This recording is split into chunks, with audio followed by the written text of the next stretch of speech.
Hello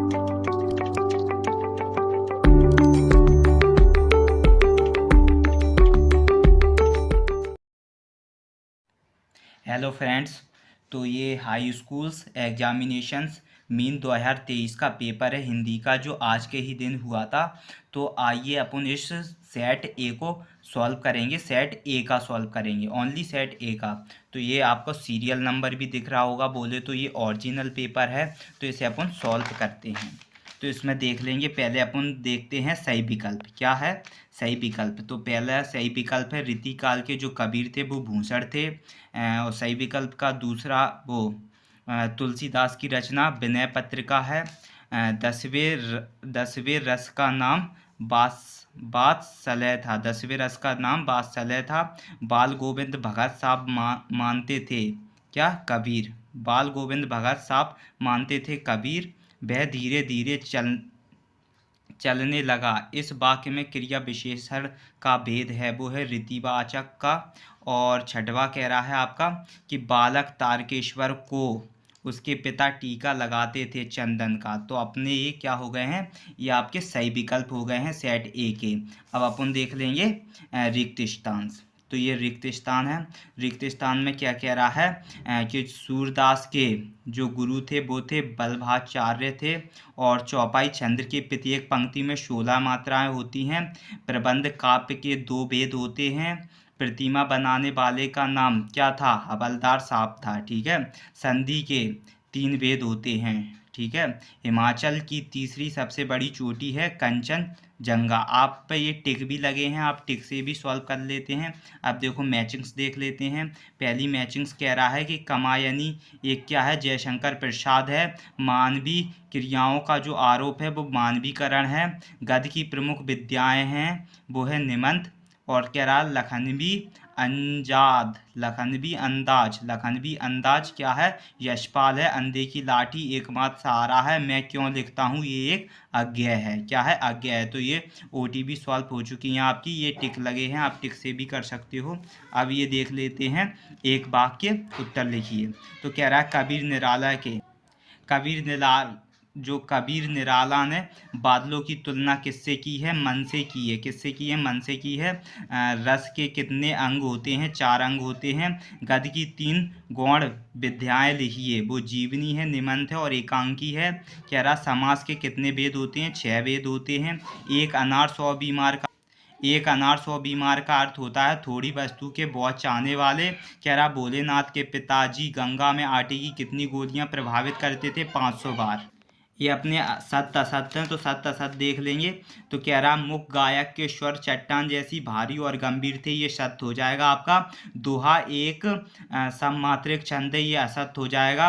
आदमी ने पहल आग का आविष्कार किया था, ये सत्य हो जाएगा। जो जीता ना जा सके उसे अजय कहते हैं, ये भी असत्य हो जाएगा।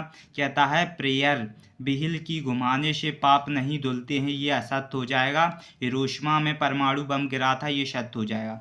ये छठवाला बोले तो 6वें नंबर का क्वेश्चन से ये कह रहा है प्रगतिवादी काव्य की प्रमुख 2 विशेषताएं लिखिए, अथवा भी कर सकते हो। और रीतिवादी की कोई 2 विशेषता, इन दोनों में से एक करने हैं। और ये सूरदास और नागार्जुन की 2 विशेषताएं भाव पक्ष लिखने हैं। 8वें में कह रहा है जो कबीर आत्मकथा लिखने से क्यों बचना चाहता है।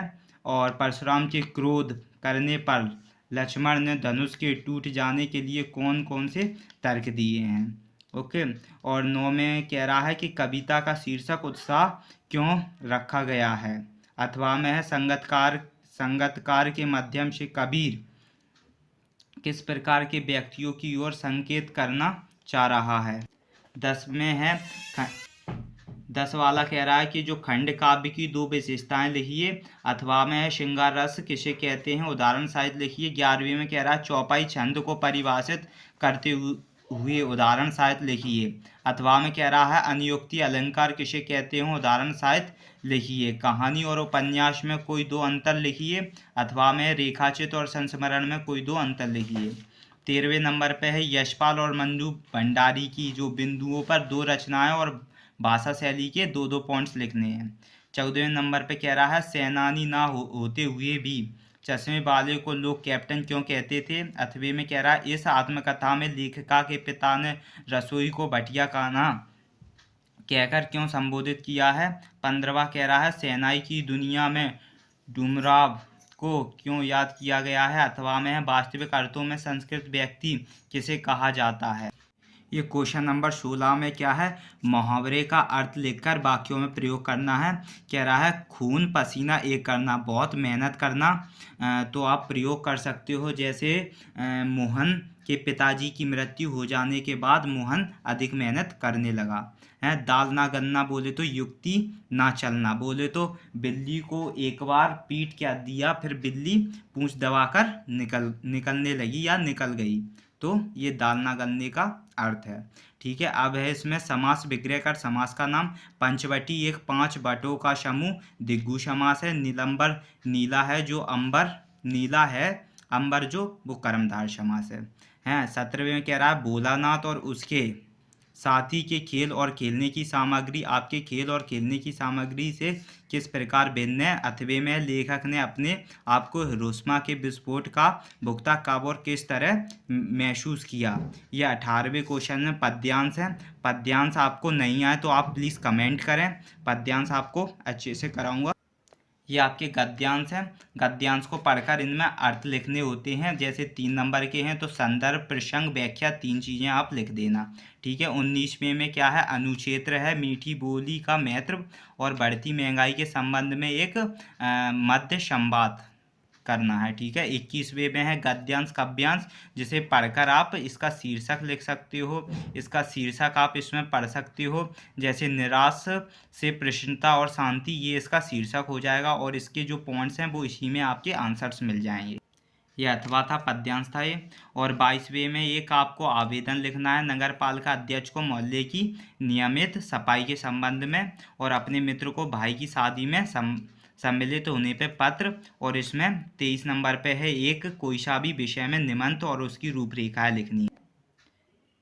तो इसका फुल सॉल्यूशंस आपको दे दिया है।